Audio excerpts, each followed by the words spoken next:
I've played one army exactly for almost my entire time in this hobby, but during that time, I've been looking for a second army, and as such, I've spent a lot of time looking at every single army in the game, and as a full-time YouTuber, it's in my DNA to make sure everyone knows my opinion about everything in the world at all time ever. So in this video, I will be going over every faction in the game and detailing the biggest issue that army faces. But before that, I'd like to make you guys a promise. You guys will not be hearing any of the same regurgitated sludge about the armies. No, Space Marines are too popular, Tau are too shooty, and certainly no Custodes are too gold. I will be presenting to you guys nothing but 100% straight real shit. It could be about the lore of the army, how that army plays, the hobby side of the army, or even about the faction's community. So lock the fuck in, subscribe to my channel, and get ready for every Warhammer 40k faction's biggest flaw. Thank you very much for watching.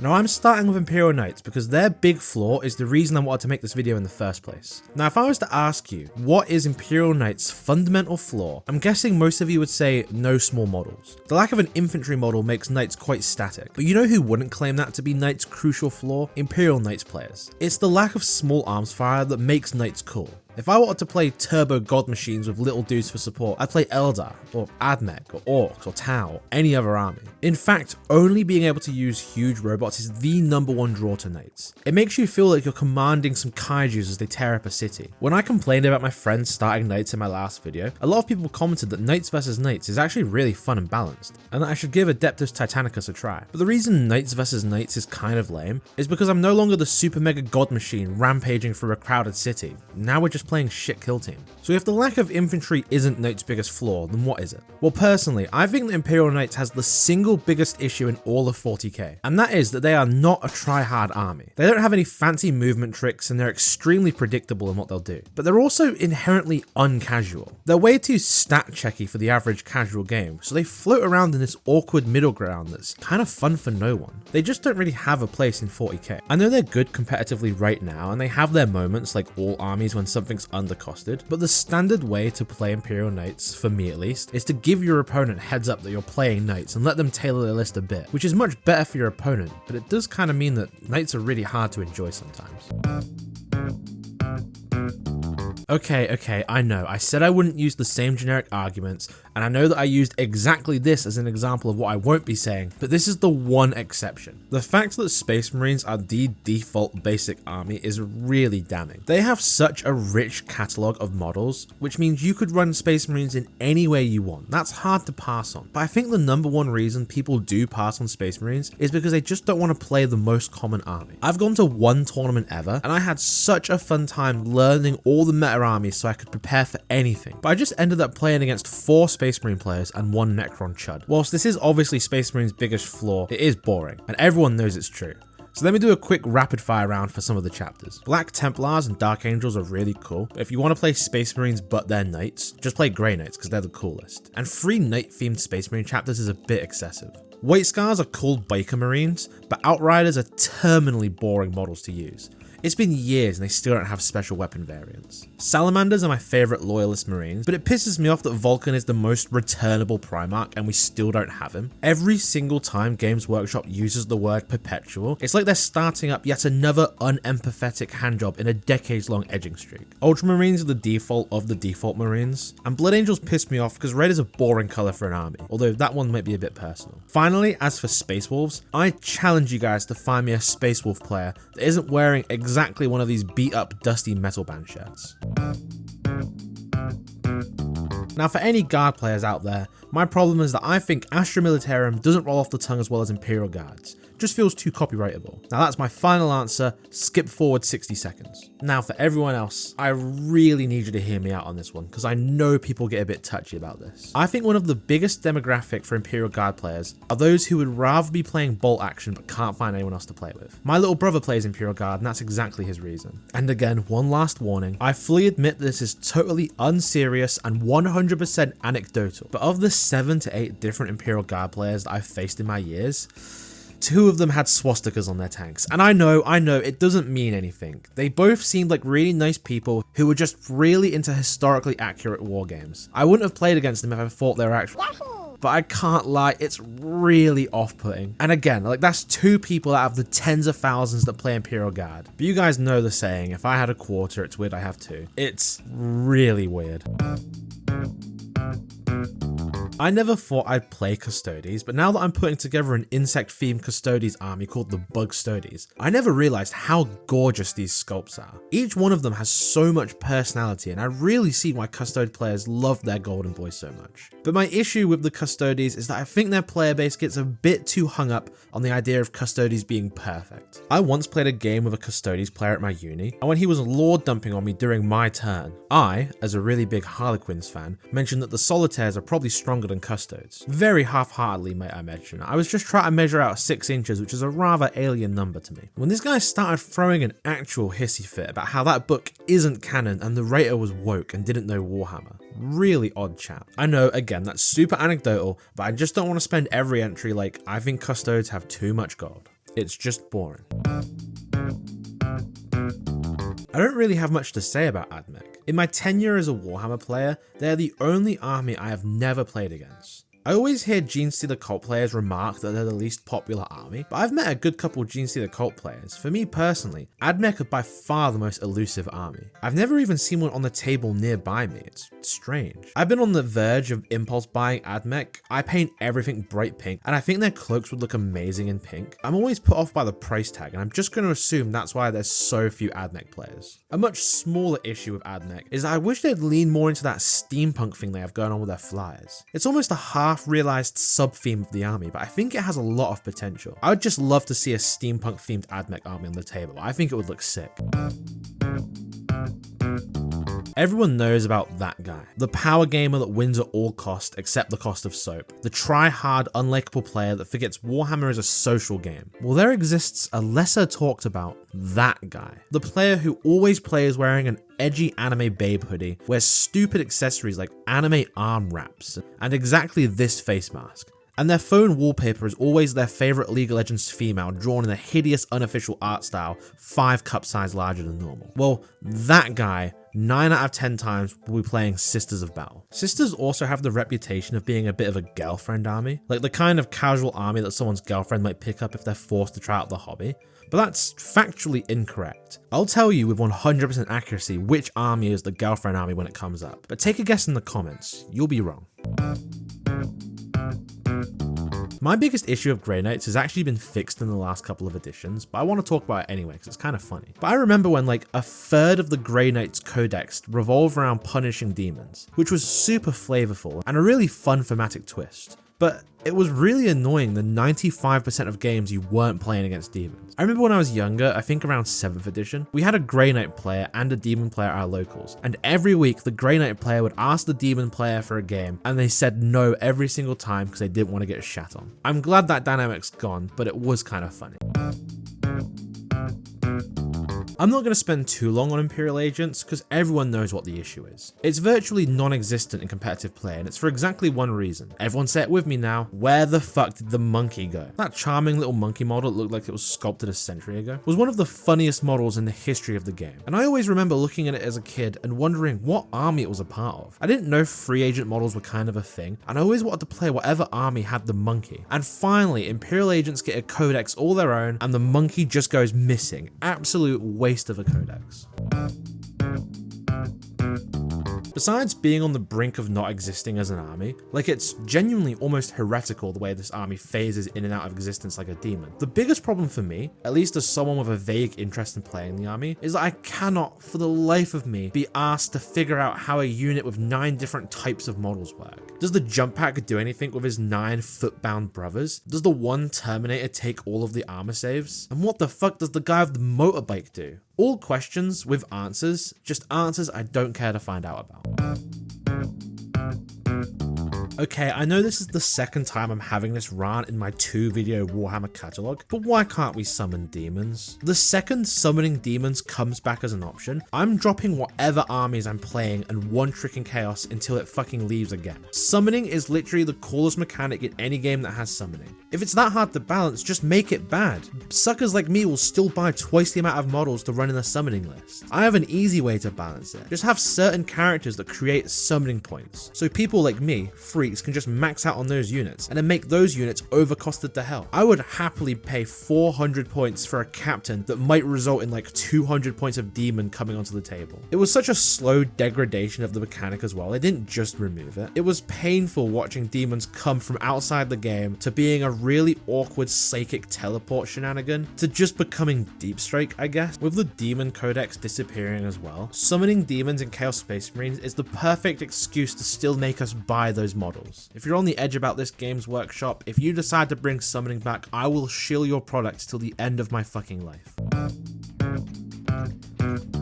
Death Guard aren't an army I've ever really cared about. I'm just not too keen on how they play, and I'm not too fussed about their aesthetic. But weirdly, they're kind of like the hardest army to fault. Like, it's a really great range of models with a surprising variance in build. And from what I've experienced, they have one of the best community of players out there. But I think their biggest flaw is that Death Guard players, more than any other faction, are the least willing to experiment with their paint schemes. I've seriously never seen in person a Death Knight army that isn't exactly like the box. But I think it just comes with the territory of being an edition starter box, because Necrons are equally guilty of this. That's kind of it. There really isn't much to complain about Death Guard. They are a fantastic faction. I never used to be into the Egyptian thematic of the Thousand Suns, but then I got really into Yu-Gi-Oh! A couple years back, and I think it's actually one of the best parts of the army. For Thousand Suns, I think the biggest issue now is obviously the lack of a psychic phase. You couldn't pay me to learn what the fuck Cabal points do these days, and to my limited understanding, I believe the general consensus of the army is that the replacement for the psychic phase is not cutting it. Thousand Suns aren't my favourite Chaos God specific legion, but they are the most likely to get summoning, and with the codexes just around the corner, I would drop everything for this army if that's what they get. You guys can hold me to that. I don't know, man. I just really don't care for the 8-bound. The models are cool, I just prefer Terminators, and it's a bit of a piss take to have 2 datasheets for one model, and they're both the best datasheets in the book. Like, 8-bound have to be one of the most pushed models in the history of the game. I also think World Eater players use their slogan a bit too much. By the end of a 2-hour match with a World Eaters player, I'm pretty fed up of X for the X God. Like, it's nice that someone really loves their army, and World Eaters are very cool, don't get me wrong. But once you announce that you're going to the toilet by telling me you're taking a piss for the shit god, my eyes roll so far back into my skull they've come full circle. I've been absent from Warhammer for about 2 years, and it was actually the return of the Emperor's Children that dragged me back to the game. Emperor's Children have been my dream army for about 15 years. I, like everyone else worth their salt in this hobby, started with the Assault on Blackreach box. And I remember the day my dad took me to Games Workshop for the very first time. We brought the box. The store manager brought out a leaflet with all the different chapters, and she instructed me to pick out my favorite and she'd teach me how to paint it. And when I pointed to the awesome pink Space Marine as a lifelong diehard pink enjoyer, she looked me dead in the eyes and told me I can't paint them that way because that's Chaos Space Marines. I've held that grudge ever since, and I've always wanted to make a bright pink Emperor's Children army. But for as long as I can remember, year after year, there was always the rumor that Emperor's Children were right around the corner. Don't start the army right now because they're just about to get their codex and full range of models. I waited for the boys in pink to return for years and years and years, and it was an agonizing wait. And to put it lightly, I am extremely let down by the army. I'll go a bit more into depth on this one because I wanted to make it its own video. But by far the biggest issue is that the battle line troops are so boring. Plague Marines perfectly encapsulate the pudgy petulance of Nurgle. Berserkers look so fast and aggressive. Rubik Marines don't tell you much about the Thousand Suns, but they look fucking cool. But man, Infractors and Tormentors are so boring, and Emperor's Children are the last army in the game that need boring troops. And I think what's most upsetting is that this could have been fixed with one simple thing. These models should have had high heels. There is literally nothing cooler than a macho villain wearing high heels. Source, Eldritch the Golden Lord. I would love to kitbash that myself, but I'm just not very good at that kind of stuff. The rest of the army is so lacking as well. I can't believe they didn't get a single vehicle or demon engine or anything. It's such a letdown. Fulgrim is by far my favorite Primarch, but I don't know, something's missing from this model. It just doesn't compare to the Forge World one. Although I do love his open skin flesh pussy that he has. You can just tell what each god is about by looking at the armies. Nurgle is covered in rot and pus, so he's some sort of petulant god, and everyone's really chubby, so they're probably tanky. Thousand Suns clearly have a magic motif going on, and the World Eaters are just covered head to toe in violence and chainsaws and blood. But like, look at the Emperor's Children. What do these represent? Are they the Sword Marines? There's so much to say about the Emperor's Children. I'm not going to waste much more time, but I do think this is the most disappointing thing Games Workshop has ever done. The Noise Marines do look fantastic though. Most people will say it's a shame that no one plays the Big Knights, and that's definitely true. This army has needed a buff to the Big Knights for as long as they've been an army. But I think they've got a more annoying issue. Maybe the single meanest thing Games Workshop has ever done was give Chaos Knight players a fucking Psychic Knight, something Imperial Knights players have been asking for years, and then immediately remove the Psychic phase. Literally one of the biggest kick in the teeth Games Workshop has ever done. I'm not sure if demons even count as an army anymore. They might not be around for much longer. But it's always irked me that Slaanesh demons overlap way too much with Khorne demons. Nurgle demons are tanky, Tzeentch demons are tricky, Khorne demons are obviously really fighty. What are Slaanesh demons? They're also kind of fighty. There's no rules to make them sexy, so I guess they're just fast, but Khorne are basically equally as fast. And it all comes down to Deep Strike anyway, so being the fast demons it's just not a gimmick. They don't have a need. They've always felt the most incomplete by far. Also, for anyone at home playing the girlfriend game, the answer was Nurgle demons. Nurgle demons are the definitive girlfriend army, and I will not elaborate why.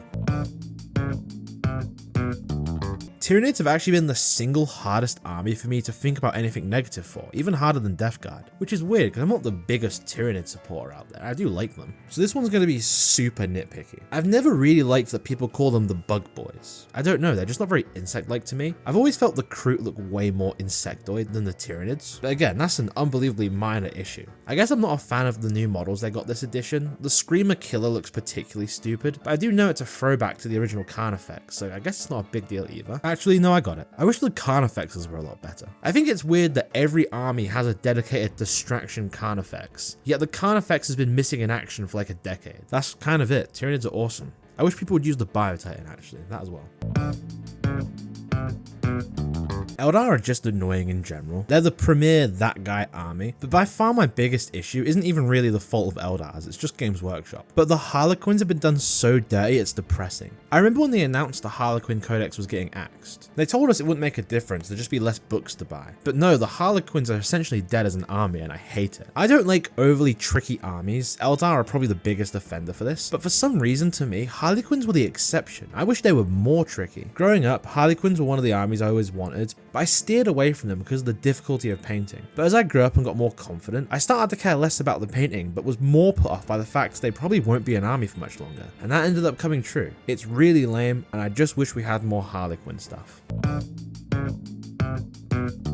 Obviously, the biggest issue for Dark Eldar is that they're missing half their fucking model line. But more importantly, they might be the single biggest losers when it came to the Legends Massacre. For me personally, one of the most off-putting things an army can do is not having a centerpiece model. I just like having something to build around. And the Tantalus is probably one of the best centerpieces in the entire game. I loved the idea of a massive boat horde army, helmed by the Tantalus. And Dark Eldar players were absolutely robbed when that was moved to Legends. It's criminal.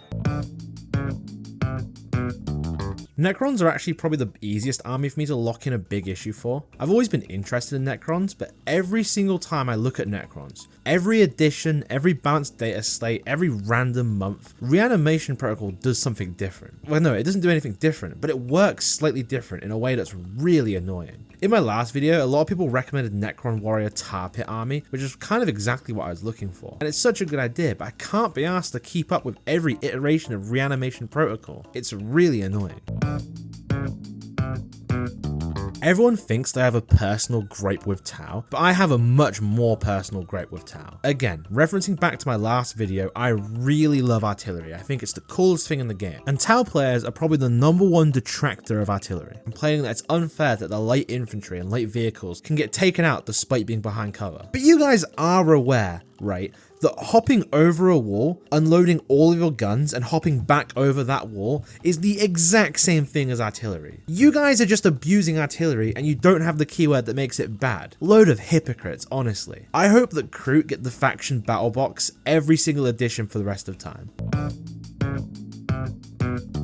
When it was leaked and rumoured that squats were returning to the setting, I was all on the squat train for one reason and one reason only. And that reason was the aforementioned squat train. I really wanted to use the land train. I wanted it to be a model so bad, I think it would have been the greatest centerpiece in the game. And whilst I do like the range they've got, Pioneers are super cool and I love their little Terminators. I think they would look great in pink. Man, the Hecaton Siege Fortress is atrocious. It's a fine vehicle. I hate that it's literally just a bigger version of of their transport, but man, this could have been the land train. A siege train would have been glorious. Some of the most wasted potential in 40k.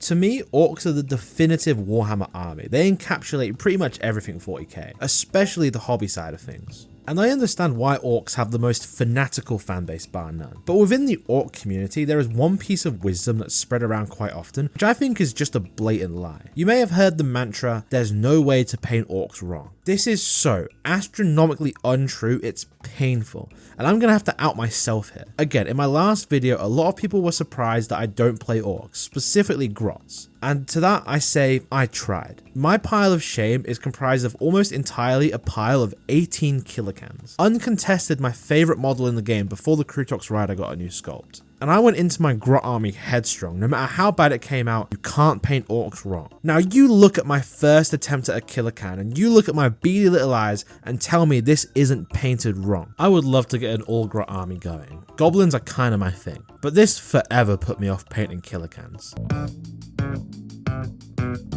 Genestealer Cults are one of the coolest armies in the game in my opinion, and one that I would have loved to collect. But you remember when I complained 2 minutes ago that Reanimation Protocol does something different every time I look at it? Well, this army has a completely different set of rules every single edition. Like one moment they're deploying bits of cardboard instead of models, and then another they're just resurrecting half their army, and I don't even want to know what Crossfire used to do. It seems like Games Workshop can't decide what they want this army to do, and it's a shame because Genestealer Cults are one of the coolest armies there are. A much smaller grape, I really wanted to do a full Skaven kitbashed army called the Cheesestealer Cults. I thought it was the smartest idea I ever had, but I looked it up and several people have already done it under the exact same name, and I felt really stupid after that. You guys should look up the Cheesestealer Cults though, these people are incredibly talented. Well, that was my negative opinion on every single faction in the game. Maybe if this video does well, I'll do a positive of every single army, but I'm British, so shitting on things just comes naturally to me. Thank you all very much for watching, subscribe and all that, cheers.